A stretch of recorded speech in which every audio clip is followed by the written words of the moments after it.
and gentlemen, this is an 1861 2.9-inch Parrott gun, named for the inventor William B. Parrott. Has a range of approximately 1,250 yards, or about a third of a mile. It is accurate enough that a well-trained crew like this one can put a shell through the front door of a barn at a mile away. Unfortunately, we can only shoot at what we can see. And those of you who have served in the military know that if you can see what you are shooting at, what you are shooting at can see you. And so we are frequently the targets of our opponents over there among the federal invaders. Now, a gun like this requires ordinarily a crew of about 10. 6 you see here. We would ordinarily have 1 or 2 back there at that little wagon called a limber, where they prepare the ammunition that is brought forward to the gun. And out of sight today, and it would be much farther back, would be our horse handlers. Men who have to handle crews of 4 to 6 horses, very frightened horses in a battle situation. So their job is very tough and very demanding. And if a horse is to be killed or injured, you have to get the harness off that horse and then re-rig and then bring those horses forward to move this gun out in a hurry. The other men that you see up here are the ones actually charged with getting off the shot. Each man has a numbered position, and each man has a specific set of tasks that he performs. The man standing in position 1 is the rammer. He has a double-ended tool in his hand. At the lower end, you see it's solid wood. He uses that to ram the load down into the barrel. The other end is the wet sponge, which he uses to wash out the barrel after every shot to extinguish any embers that might be left in the bottom of the barrel. The man standing in number 2 has 2 tools that he uses. The first of these is a worm, which we use to fish down the barrel. It's a very tough crowd. They don't get artillery humor.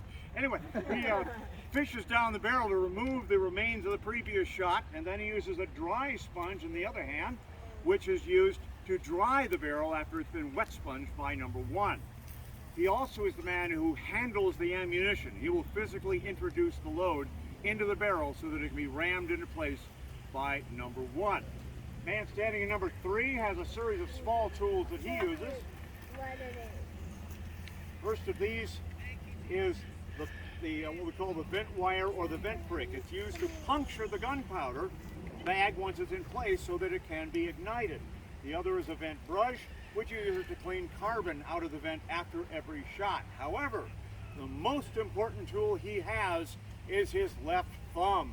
He uses that to keep us all alive. Whenever anything goes down that barrel, a rammer, a sponge, a worm, a load of ammunition, he has to put that thumb over that vent. That is to prevent what's called the bellows effect. We don't want any air getting down inside that barrel while there's live ammunition down there and our guys are working with it. So he's blocking the flow of air. And as we go through this exercise, you will hear everybody who handles a load or puts anything down that barrel, they're going to check with him every single time to make sure he's right there. Man standing in number 4 is the one who actually fires the can. He holds in his hand a small friction primer. That copper tube has fulminated mercury and gunpowder in it, highly explosive, and he will insert that in the vent once the load has been prepared to go. And on the order of the gunner, he will then pull that lanyard. It will send a flame down into the barrel, ignite the gunpowder, and send it out the front of the barrel. Man standing in position 5 is our powder runner. He is the one who will bring the powder forward. He picks it up from the guys in the limber, brings it forward, checks with the sergeant to make sure that it's the correct load, takes it forward, it's loaded, and then he returns for another load of ammunition. And Sergeant Johnson here is the one who is actually in command of the gun. He's responsible for sighting it, elevating it, and getting chewed out if anything goes wrong. This is why he gets paid twice as much as the privates get. Number 2, prepare to load! Load! You'll notice when he said prepare to load, nobody moved. That was the key to say get ready for the order. On the order to load, they all move into position.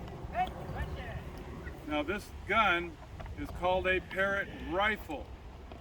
And for that reason, the inside of the barrel, there's a twist in it.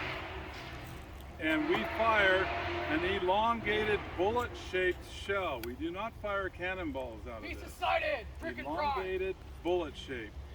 And that shell, almost all the time we choose fused and exploding projectiles. There's a fuse in the nose and as it launches down the field, the flame around that projectile will light the fuse, so when it leaves the barrel, that fuse is burning down and it's spinning almost like a football. I think all of you know what that is. And if you throw a tight spiral, it's going to fly true. Same thing with this elongated projectile. It's going to fly true, it's spinning, the fuse is burning down, and we time it so that it explodes right in front of our enemies. And we try to convince them to go away. Gun number 2 is up. Proceed. Gun number 2, ready. Hold on. Hold on. Okay, we're about to fire. Recommend you plug your ears. By the way, on plugging, you can do this. You can do this. For heaven's sake, don't do this. That's the accelerated effect. Okay, we are ready. Proceed. Gun number 2, ready. Fire!